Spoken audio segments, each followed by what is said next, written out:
Assalamualaikum warahmatullahi wabarakatuh.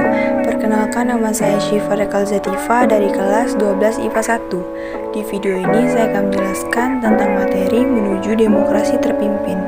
Dinamika politik masa demokrasi liberal, yaitu menuju demokrasi terpimpin. Kehidupan sosial politik pada masa demokrasi liberal tahun 1950 hingga 1959 belum pernah mencapai kestabilan secara nasional. Kabinet yang silih berganti membuat program kerja kabinet tidak dapat dijalankan sebagaimana mestinya. Partai-partai politik saling bersaing dan menjatuhkan. Kondisi tersebut membuat Presiden Soekarno berkeinginan untuk mengubur partai-partai politik yang ada, setidaknya menyederhanakan partai-partai yang ada, dan membentuk kabinet yang berintikan 4 partai yang menang dalam pemilu tahun 1955. Lebih jauh, Insinyur Soekarno juga menekankan bahwa demokrasi terpimpin merupakan demokrasi impor yang tidak sesuai dengan jiwa dan semangat bangsa Indonesia. Untuk itu, ia mengganti dengan suatu demokrasi yang sesuai dengan kepribadian bangsa Indonesia, yaitu demokrasi terpimpin. Demokrasi terpimpin sendiri merupakan suatu sistem pemerintahan yang ditawarkan Presiden Soekarno pada Februari 1957. Demokrasi terpimpin juga merupakan suatu gagasan pembaruan kehidupan politik, kehidupan sosial, dan kehidupan ekonomi. Gagasan Presiden Soekarno ini dikenal sebagai konsepsi Presiden 1957. Langkah pertama adalah pembentukan Dewan Nasional pada 6 Mei tahun 1957. Sejak saat itu, Presiden Soekarno mencoba mengganti sistem demokrasi parlementer. Demokrasi parlementer membuat pemerintahan tidak stabil dengan demokrasi terpimpin.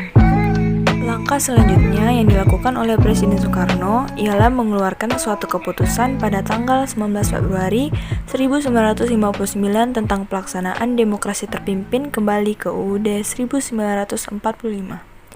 Keputusan ini pun kemudian disampaikan Presiden Soekarno di hadapan anggota DPR pada tanggal 2 Maret tahun 1958. Presiden juga menyampaikan amanatnya terkait kembali ke UUD 1945 di hadapan anggota Dewan Konstituante pada tanggal 22 April 1959.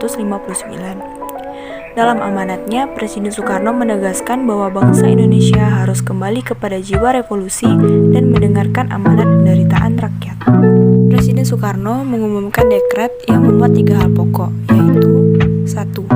Menetapkan pembubaran konstituante. 2. Menetapkan UUD 1945 berlaku bagi segenap bangsa Indonesia dan seluruh tumpah darah Indonesia, terhitung mulai tanggal penetapan dekret dan tidak berlakunya lagi UUD sementara atau UUDS.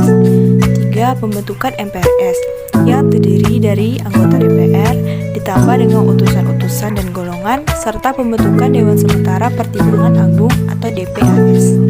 Tindakan Presiden Soekarno lainnya untuk menegakkan demokrasi terpimpin adalah dengan membentuk lembaga negara yang baru yang disebut dengan Front Nasional.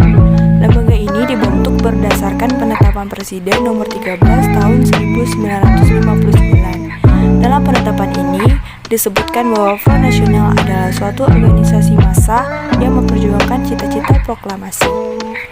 Sekian video dari saya. Assalamualaikum warahmatullahi wabarakatuh.